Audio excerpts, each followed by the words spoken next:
El próximo 29 de diciembre va a cumplir 75 años Juan Carlos Maqueda, uno de los integrantes de la Corte Suprema de Justicia, y tiene que jubilarse, con lo cual el máximo organismo, el máximo tribunal de la nación va a quedar solo con 3 miembros, porque ya había una vacante que se produjo con la jubilación de la ex jueza Elena Hayton de Nolasco.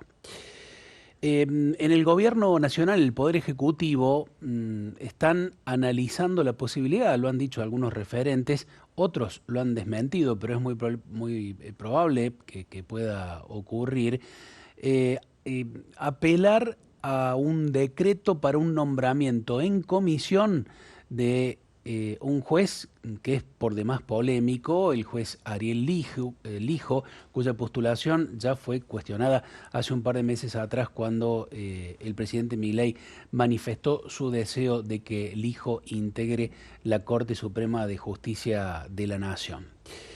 La Corte está bajo asedio, podemos decir, en esta oportunidad. Siempre hay mucho interés de parte del poder político de someter a la justicia, de dominarla de distintas maneras.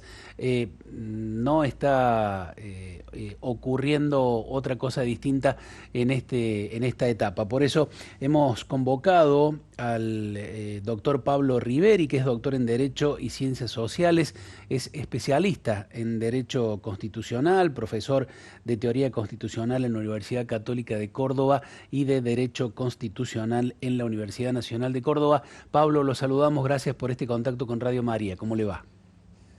¿Cómo le va, Javier? Un placer de compartir con ustedes esta entrevista. Saludos a la audiencia, por cierto.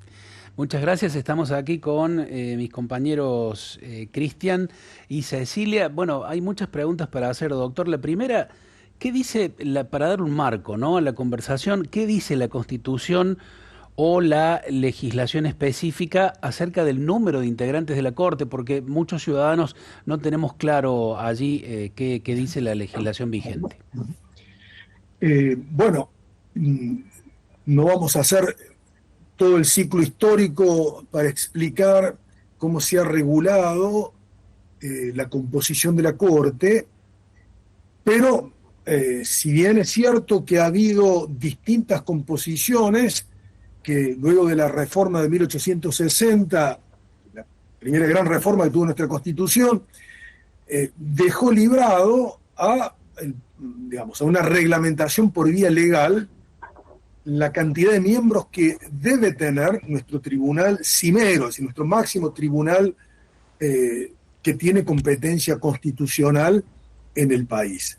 En consecuencia, ustedes algunos recordarán que, por ejemplo, en tiempo en que era presidente Carlos Saúl Menem, se amplió el número de la Corte, lo que se suele llamar court packing en el derecho comparado, es decir, intentando primero remover los miembros que venían de la Corte desde 1983, que fue la famosa Corte Carrió, y como eso no le pareció que podría funcionar, decidieron aumentar los números de los miembros precisamente con el objetivo que usted, Javier, acaba de plantear, que ha sido trágico en la historia de nuestro país, esto es, sucesivas intenciones de colonizar el poder judicial. Bueno, finalmente eso cambió, la composición del número de la Corte bajó de 9 a 7 y después a 5, cosa que hizo el gobierno anterior, el gobierno de los Kirchner, que dicho sea de paso, también intentaron democratizar la justicia, o sea que abonando de nuevo, yo diría, el eje de su argumento, y estamos ahora ante una nueva oportunidad que en este caso el gobierno de Javier Milei parece que tendría intenciones también de manipular la cantidad de miembros de la Corte, si no logra proponer o si no logra lograr contar con algunos jueces que sean operadores amigos del gobierno.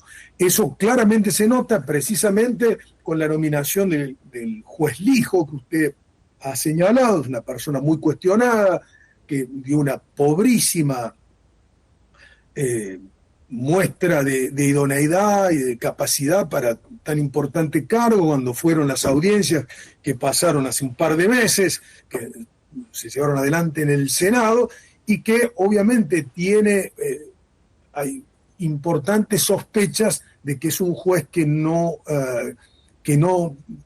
es lo suficientemente probo o transparente, sobre todo incluso por el patrimonio y por algunas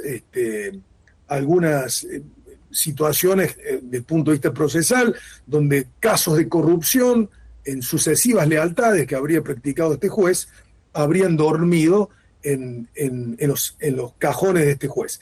El otro juez que ha propuesto el gobierno es un juez, es un candidato juez que es muy prestigioso. Yo personalmente creo que sería un importante ministro de nuestra Corte, aún discrepando ideológicamente con muchas de las cuestiones que son ostensibles en el pensamiento de García Mansilla, pero se trata de una persona proba, honesta, muy inteligente, muy formada y un conocedor de la materia constitucional. Nuestra Corte Suprema necesita jueces que sean expertos en derecho constitucional, porque es precisamente el máximo tribunal donde por vía ordinaria o extraordinaria se resuelven casos constitucionales. En consecuencia, yo diría que ese es el planteo político, técnico, ¿sí? Son 5 miembros, se va a Maqueda conforme lo plantea la Constitución en la reforma del 94, en el tercer párrafo del artículo 99, inciso cuarto, que plantea en este último párrafo que cumplidos los 75 años, con buen criterio, el constituyente decidió que era importante o bien que el Senado hubiera un nuevo nombramiento con nuevo acuerdo del Senado, y si no, la cuestión biológica, que es una edad sensata para que el tribunal se renueve. Maqueda ha sido también, yo creo que un juez importante, un juez que ha demostrado independencia, y va a ser una baja sensible, y sería importante que los candidatos tengan estatura para estar en ese lugar. Doctor Riveri, para usted, ¿puede funcionar la Corte Suprema de Justicia con solo 3 ministros, con solo 3 miembros? Bueno, poder puede, pero sería absolutamente un hecho negativo y aparte revelador de la bajísima cultura política constitucional y, digamos, la degradada situación que tiene nuestra clase política, que no puede trabar acuerdos. Obviamente yo también comparto la idea que sería importante que se hubiera nominado una mujer. A veces se sobreexige a las mujeres calidades que algunos ministros que han estado en la Corte no han tenido. Pero de ahí a plantear un aumento del número de los miembros que vayan más allá de 5, es un tema muy delicado que en principio soy reticente. Si hubiera grandes acuerdos, hubiera garantías, se podría tratar. El número de 5 me parece que está bien, y el número de 3 me parece que podría funcionar, podrían nombrarse con jueces, pero sería, desde mi punto de vista, muy peligroso. Es decir, concentrar tanto poder en tan pocas personas no es lo correcto. Téngase presente que precisamente, y eso va al punto que usted señaló respecto a la posibilidad de que se puedan ser nominados por decreto, en un hecho muy polémico, el presidente Macri, no me acuerdo si fue al otro día que triunfó, en diciembre del 2015, propuso a 2 jueces que también son jueces que yo creo que han revelado independencia, actitud, idoneidad moral e intelectual, que fueron los jueces Rosenkrantz y Rosati, y precisamente lo hizo porque estaba el Senado en receso. Estamos hablando del mes de diciembre.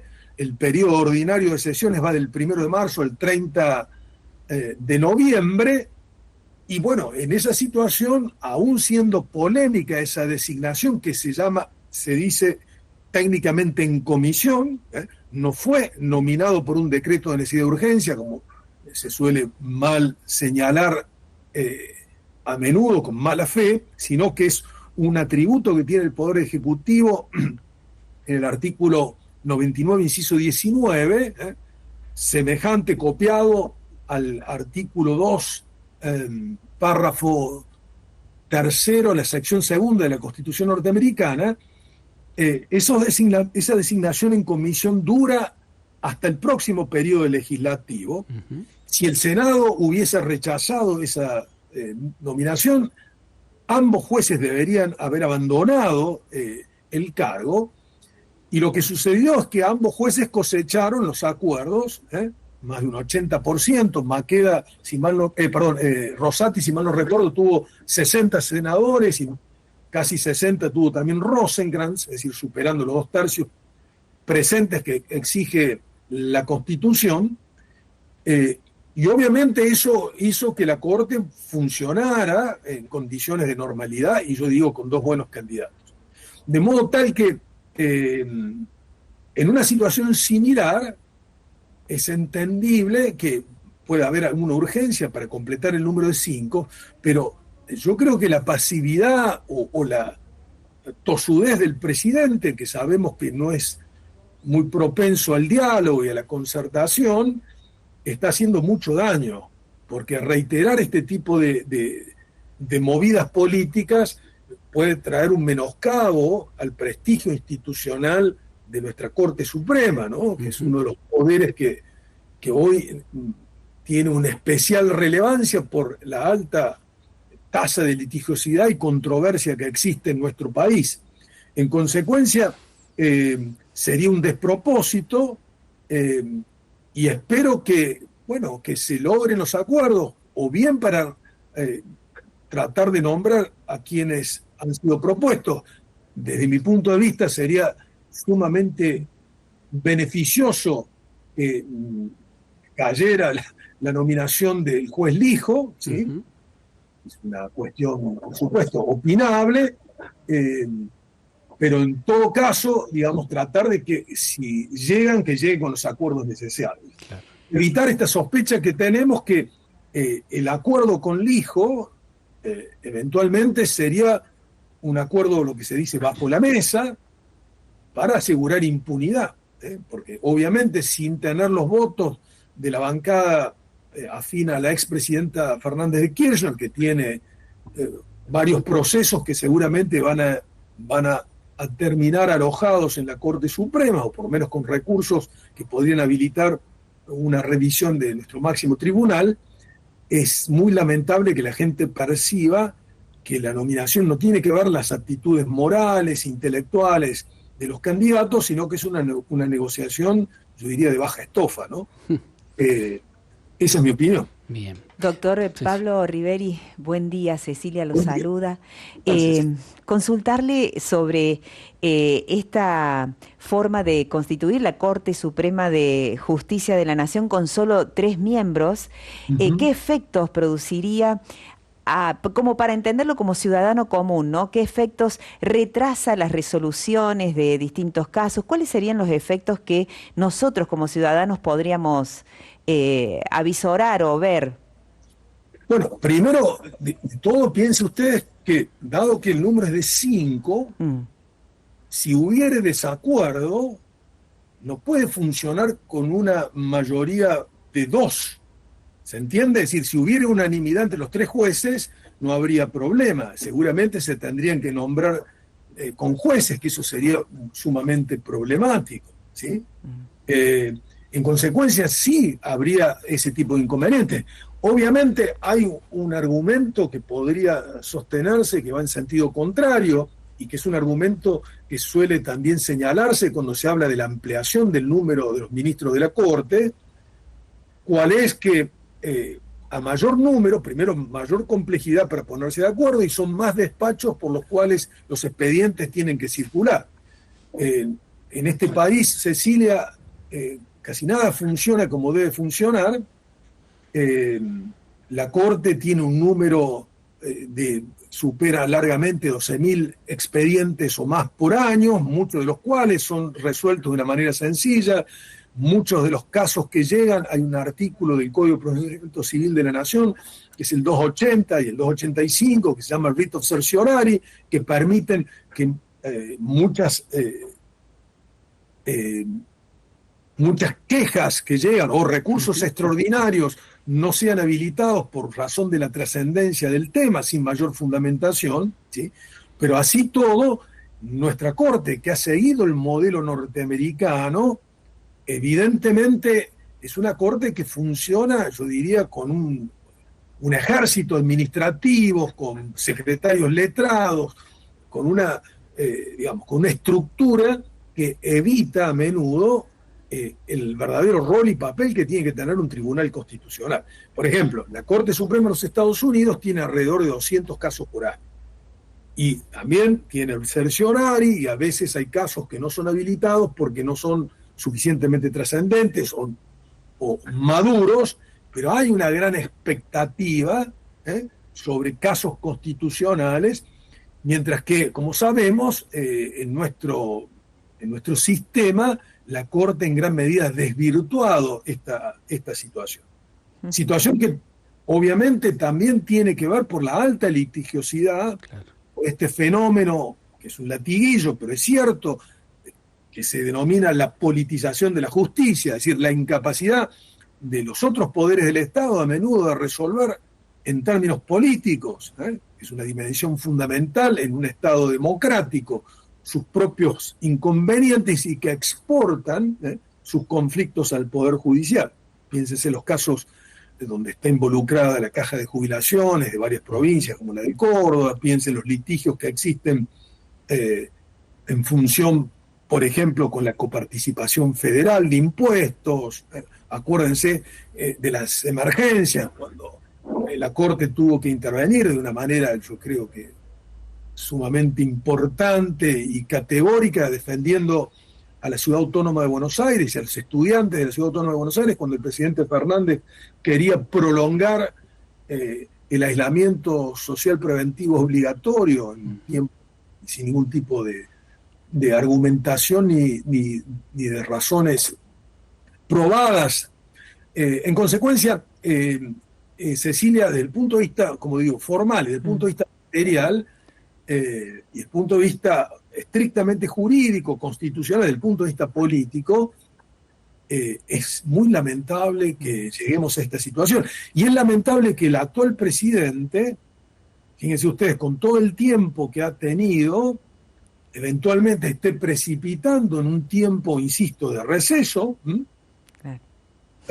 para tratar de designar por el decreto que no es un decreto de necesidad de urgencia, sospecho que lo hará por el inciso 19 del artículo 99 que yo les decía, pero teniendo en cuenta también lo que he dicho, el bloque kirchnerista, que no va a aceptar ese tipo de situaciones, es muy probable que el presidente incluso pueda tener un revés político, porque si existe un rechazo del Senado, no dura todo el año legislativo, sino que esos jueces tendrían muy corta vida.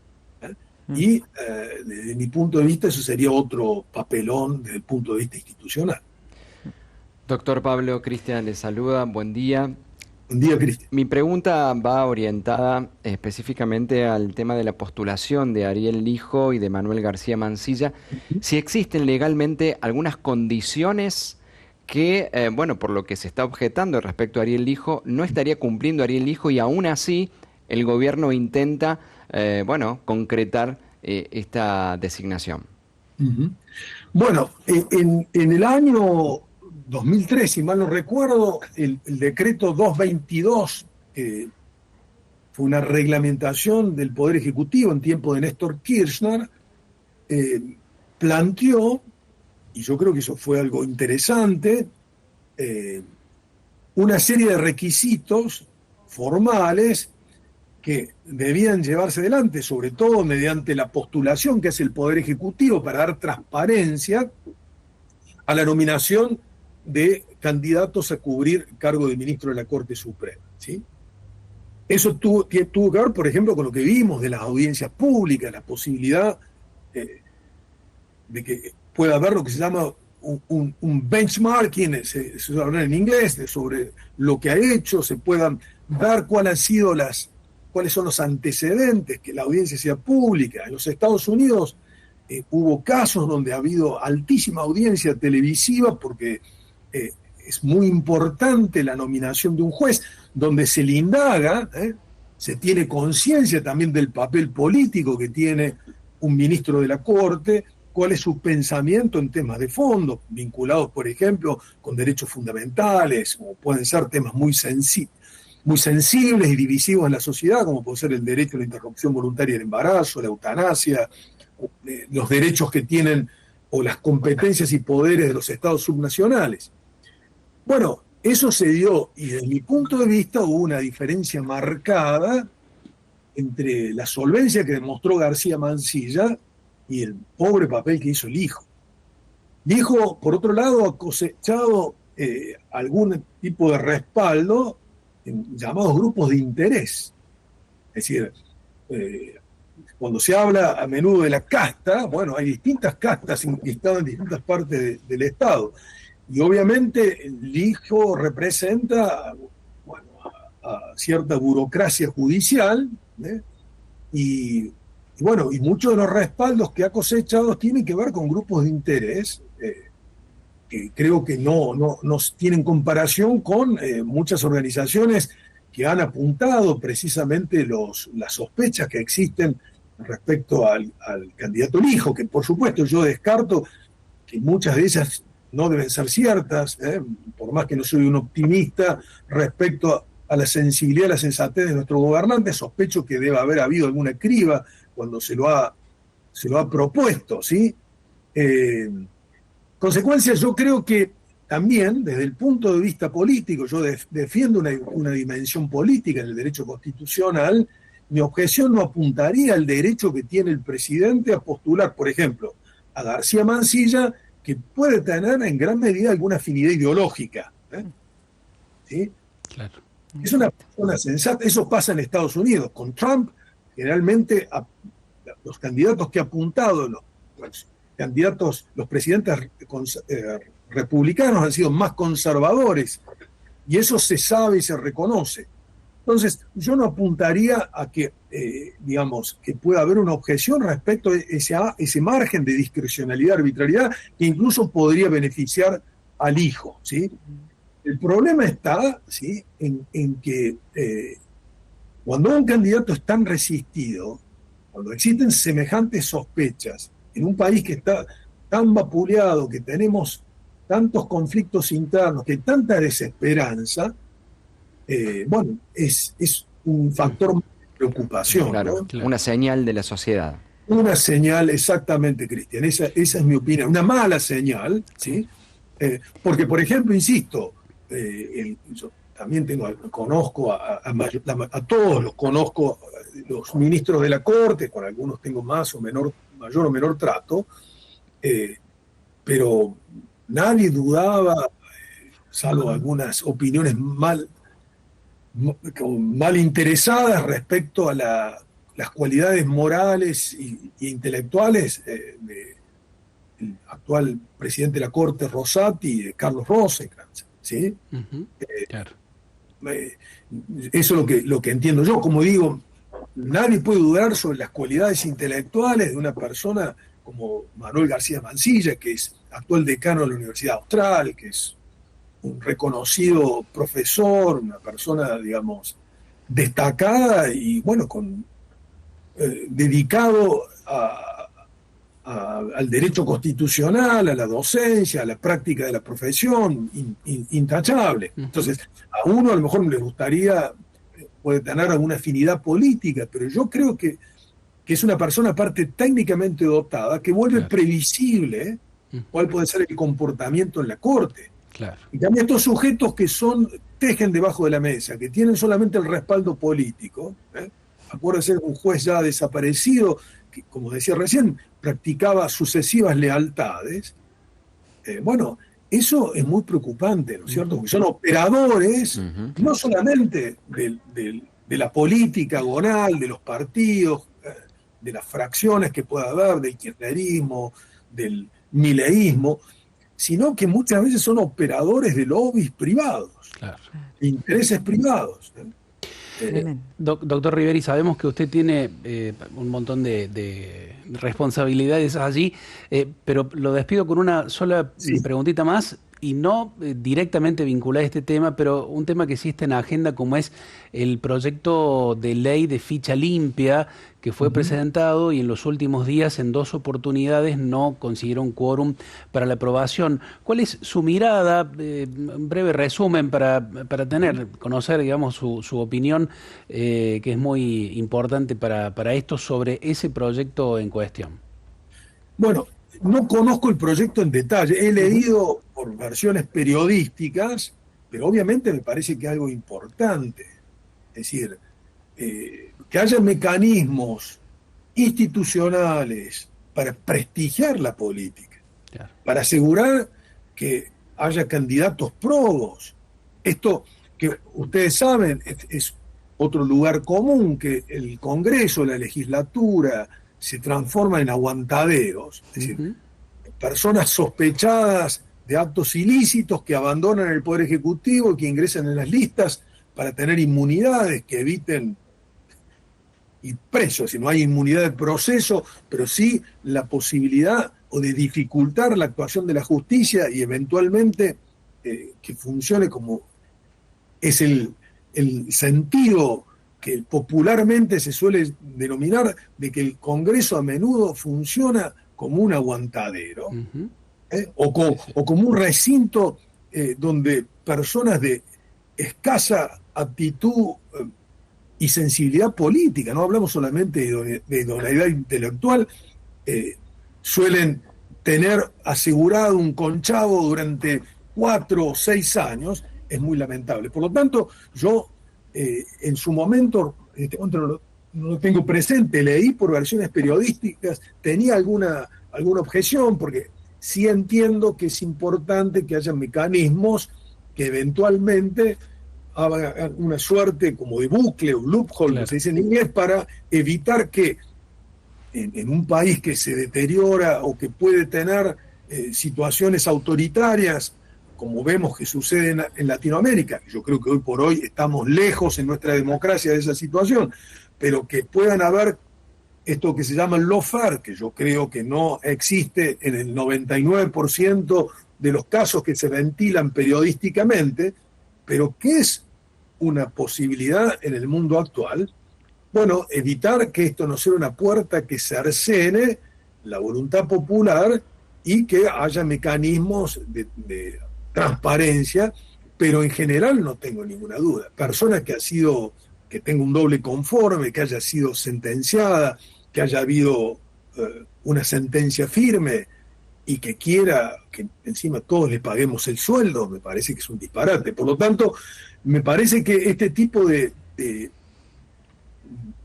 propuestas que son plausibles, y creo que el sentido común y la buena fe de la mayoría de la audiencia, como de ustedes, señores periodistas, es algo de sentido común, es inaudito que sospechemos que hayan de nuevo negociaciones bajo la mesa por una conveniencia política de corto plazo, porque conviene tener este mundo romántico de blanco y negro, de malos malísimos que se enfrentan para potenciar las cascadas, las polarizaciones, porque eso le conviene al gobierno hoy, y darle la posibilidad a personas que se han acreditado, han sido deshonestas y que han practicado el latrocinio con fondos públicos, me parece un disparate.